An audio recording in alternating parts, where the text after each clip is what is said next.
the name of God, the Lord of mercy, the giver of mercy. People, be mindful of your Lord, for the earthquake of the last hour will be a mighty thing. On the day you see it, every nursing mother will think no more of her baby. Every pregnant female will miscarry.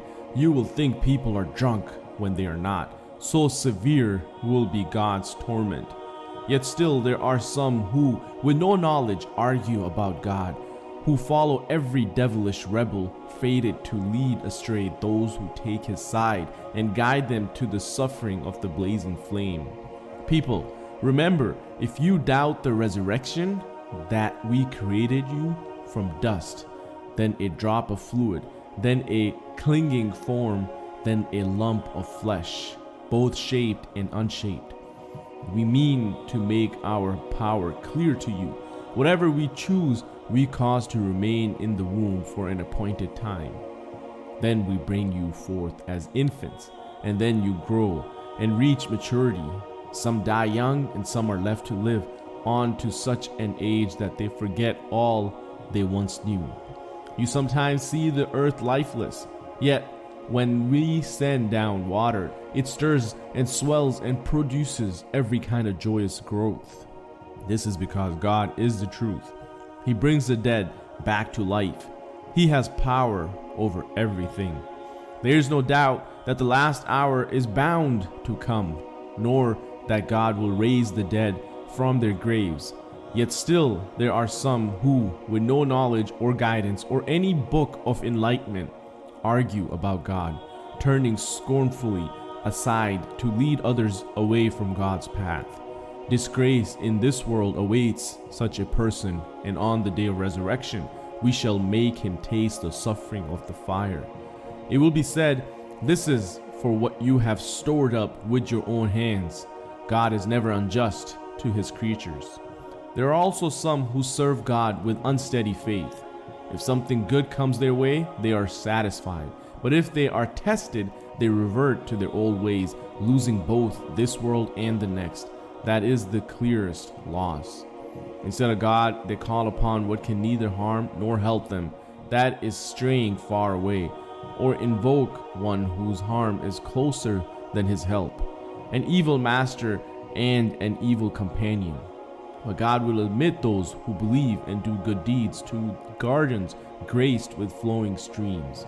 God does whatever he wishes. Anyone who thinks that God will not support him in this world and the next should stretch a rope up to the sky, climb all the way up it, and see whether this strategy removes the cause of his anger.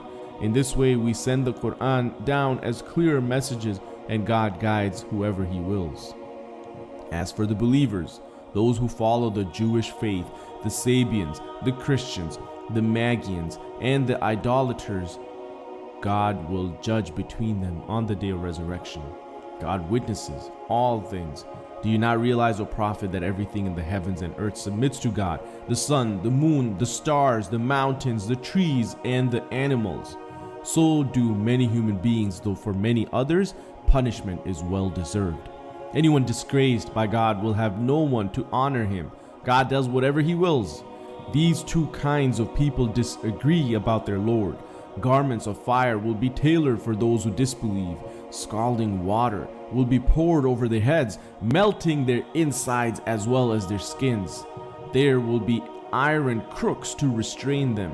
Whenever in their anguish they try to escape, they will be pushed back in and told, "Taste the suffering of the fire." But God will admit those who believe and do good deeds to gardens graced with flowing streams.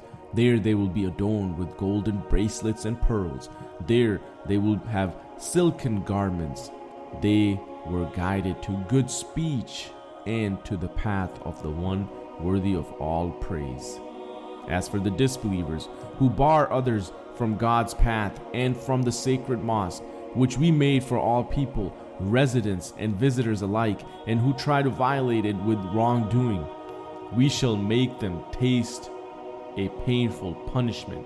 We showed Abraham the site of the house, saying, "Do not assign partners to me. Purify my house for those who circle around it, those who stand to pray, and those who bow and prostrate themselves. Proclaim the pilgrimage to all people. They will come to you on foot and on every kind of swift mount, emerging from every deep mountain pass to attain benefits and celebrate God's name on specified days over the livestock He has provided for them. Feed yourselves and the poor and unfortunate. So let the pilgrims perform their acts of cleansing, fulfill their vows, and circle around the ancient house. All this is ordained by God. Anyone who honors the sacred ordinances of God will have good rewards from his Lord. Livestock have been made lawful to you, except for what has been explicitly forbidden. Shun the filth of idolatrous beliefs and practices, and shun false utterances. Devote yourselves to God and assign Him no partners, for the person who does so is like someone who has been hurled down from the skies and snatched up by the birds, or flung to a distant place by the wind. All this is ordained by God. Those who honor God's rites show the piety of their hearts. Livestock are useful to you until the set time. Then their place of sacrifice is near the ancient house. We appointed acts of devotion for every community, for them to celebrate God's name over the livestock He provided for them. Your God is one, so devote yourselves to Him. O Prophet, give good news to the humble, whose hearts fill with awe whenever God is mentioned, who endure whatever happens to them with patience, who keep up the prayer, who give to others out of our provision to them. We have made camels part of God's sacred rites for you. There is much good in them for you, so invoke God's name over them as they are lined up for sacrifice. Then, when they have fallen down dead, feed yourselves and those who do not ask, as well as those who do. We have subjected them to you in this way so that you may be thankful. It is neither their meat nor their blood that reaches God, but your piety. He has subjected them to you in this way so that you may glorify God for having guided you. Give good news to those who do good. God will defend the believers. God does not love the unfaithful or the ungrateful. Those who have been attacked are permitted to take up arms because they have been wronged. God has the power to help them. Those who have been driven unjustly from their homes only for saying, "Our Lord is God." If God did not repel some people by means of others, many monasteries, churches, synagogues, and mosques where God's name is much invoked would have been destroyed. God is sure to help those who help His cause. God is strong and mighty. Those who, when we establish them in the land, keep up the prayer, pay the prescribed alms, command what is right, and forbid what is wrong, God controls the outcome of all events. If they reject you, O Prophet, so did the people of Noah before them, and those of Ad, Thamud, Abraham, Lot, Midian. Moses, too, was called a liar. I gave the disbelievers time, but in the end I punished them. How I condemned them. How many towns steeped in wrongdoing we have destroyed and left in total ruin. How many deserted wells. How many lofty palaces. Have these people of Mecca not traveled through the land with hearts to understand and ears to hear?